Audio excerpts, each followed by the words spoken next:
ঠিক যখনই আমি ডায়েটে থাকি ওই সময়গুলোতে আমার এই জিনিসগুলো খাওয়ার এত বেশি ক্রেভিংস হয় যেটা আমি বলে বোঝাইতে পারবো না। যখনই চিন্তা করি যে এখন একটু ডায়েট করব, ফ্যাট খাবার এড়িয়ে চলবো, খাবার দাবার একটু কম খাবো, ওই সময় আর নিজেকে আটকায় রাখতে পারি না। এই জিনিসগুলো খাওয়ার জন্য আমার মনটা একদম ছটফট করে। আসসালামু আলাইকুম সবাইকে, কেমন আছেন সকলে? তো আজকেও আমি ঠিক এটা থেকে নিজেকে আর দূরে রাখতে পারলাম না। আমি ইদানিং কয়েকদিন যাবতীয় ডায়েটে আছি। তারপরে আবার এই যে মন চাইতেছিল এই খাবারটা খাইতে। ছোট্ট একটা জীবন, এক জীবনে এত আশাও পূর্ণ রাখলে আর কি হবে বলেন? তো যাই হোক, দেরি না করে আমি ঝটপট বানিয়ে নিচ্ছি। এখানে আমি প্রায় 4 থেকে 5 টেবিল চামচের মতো হবে গুঁড়া দুধ, তার সঙ্গে 1.5 টেবিল চামচ ময়দা এবং 1 চিমটি পরিমাণে একটু বেকিং সোডা, আর তার সঙ্গে 1 টেবিল চামচ পরিমাণে এখানে সয়াবিন তেল দিয়েছি। আপনারা চাইলে ঘিও দিতে পারেন। প্রথমে শুকনো উপকরণগুলোকে খুব ভালোভাবে মিশিয়ে নিয়েছি। এরপর এখানে আমি নর্মাল পানি দিয়ে মিশিয়ে নিলাম। আপনারা চাইলে গরুর কাঁচা দুধ দিয়েও মিশিয়ে নিতে পারেন, অথবা এই পানির সঙ্গে গুঁড়ো দুধ মিশিয়েও ওই লিকুইডটা দিয়ে এটা তৈরি করে নিতে পারেন। তো যাই হোক, এটাকে তৈরি করে নেওয়ার পর এবার আমি হাতে একটু তেল ব্রাশ করে নিলাম। আপনারা চাইলে ঘিও ব্রাশ করে নিতে পারেন। তো এবার আমি সুন্দর করে শেপ দিয়ে নিচ্ছি। তো এই যে আমার মিষ্টিগুলো দেখতে পেলেন, মূলত আমার মিষ্টি খাওয়ার ক্রেভিংস হইতেছিল। তো যাই হোক, এবার আমি সবগুলো সুন্দর আমার পছন্দ মতো শেপ দিয়ে তৈরি করে নেব। আর এখানে যে মিষ্টিগুলো দেখাচ্ছি এই রেসিপিটা ফলো করলে কিন্তু একদম নো ফেল একটা রেসিপি। আপনারা যারা কখনোই করেননি তারাও ফেল করবেন না এই রেসিপিটাতে তৈরি করলে। তো যাই হোক, এবার সবগুলো মিষ্টি একসঙ্গে বানিয়ে তারপর আমি এই যে ফিরে আসলাম। তো আমি কিছু মিষ্টি গোল করে বানিয়েছি আর বেশিরগুলাই লম্বাটে করে বানিয়েছি। তো এই মিষ্টিগুলো আমি 2 রকমের কালারও দেবো কিন্তু। তো ওদিকে কিন্তু চুলায় আমি তেল গরম হতে দিয়েছি। এবার তেলটা হালকা গরম হয়ে আসলে এখানে মিষ্টিগুলো ছেড়ে দিচ্ছি। মিষ্টিগুলোকে অল্প আঁচে ভাজতে হবে, জাল কিন্তু একদম বাড়ানো যাবে না। একদম মিডিয়াম টু লো হিটে এগুলোকে ভাজতে হবে। জাল বাড়িয়ে দিলে মিষ্টিগুলোর ভিতরটা কাঁচা থাকবে, উপরটা কালার হয়ে যাবে। আর এদিকে আমার ছোটো মেয়ে মিষ্টি মিষ্টি করে পাগল করে দিচ্ছিল।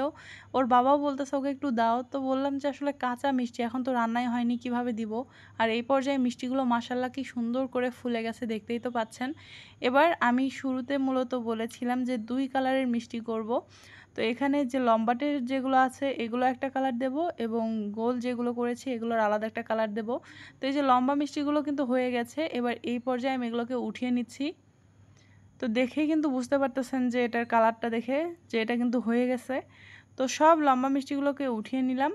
এবার আমি গোলগুলোকে আরও একটু কালারফুল করে ভেজে নেব, মানে এটার কালারটা আরও একটু গাঢ় করে নেব। তো এই পর্যায়ে কিন্তু আমার মিষ্টিগুলোর কালার চলে আসছে গোলগুলার। এবার এগুলোকে উঠিয়ে নিচ্ছি।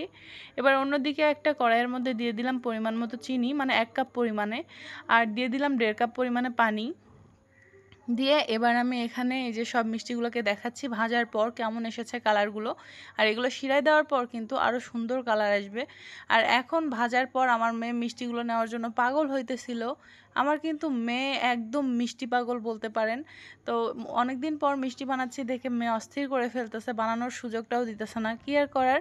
এদিকে কিন্তু শিরাটাতে ভলক চলে এসেছে। এবার এটার মধ্যে আমি মিষ্টিগুলো এই পর্যায়ে ছেড়ে দেবো। মিষ্টিগুলো এই পর্যায়ে কুসুম গরম আছে, হাতে ধরে থাকলে অতটা গরম লাগছে না, বাট কুসুম গরমটা ফিল হচ্ছে।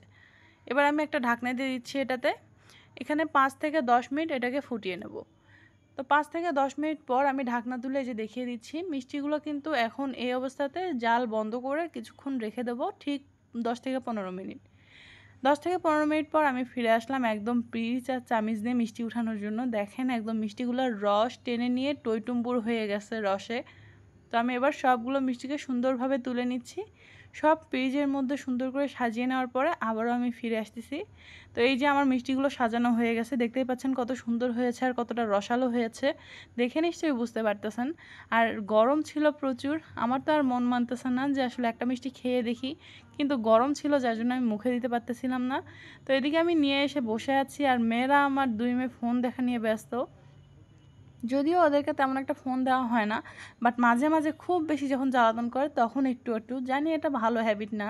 তো মিষ্টি খাওয়ার পর আমার 2 মেয়ে ভীষণ খুশি। আর এদিকেও আমি বারবার তাদেরকে দিচ্ছিলাম। আমার ছোটো মেয়ে দেখাচ্ছিল যে ও যেটা কালো জাম করেছিলাম আর কি ওইটা খাবে। আর এই পর্যায়ে আমি সৌরভকেও একটু দিলাম। তো আমি এখানে একটা সাদা মিষ্টিগুলো ভেঙে দেখাচ্ছি যে ভেতরটা কেমন হয়েছে, অনেকের মনে প্রশ্ন থাকতে পারে। তো এই যে দেখেন ভেতরে কিন্তু কোনো শক্ত অংশ নেই, একদম রসে টইটুম্বুর হয়ে গেছে। আমিও বিসমিল্লা বলে মুখে দিলাম। আর ছোটো মেয়ে এখন কিন্তু আবার ফোন করতেছে। ও ইদানিং একটু শরীরটা খারাপ যার জন্য প্রচুর বায়না করে। আর এবার আমি কালো মিষ্টিও একটা ভেঙে দেখিয়ে দিচ্ছি যে ভেতরে কোনো শক্ত নেই, বরঞ্চ অনেক সুন্দর তুলতুলে নরম আর রসে টইটুম্বুর হয়ে গেছে। যাই হোক, সবাই ভালো থাকবেন। আল্লাহ হাফেজ।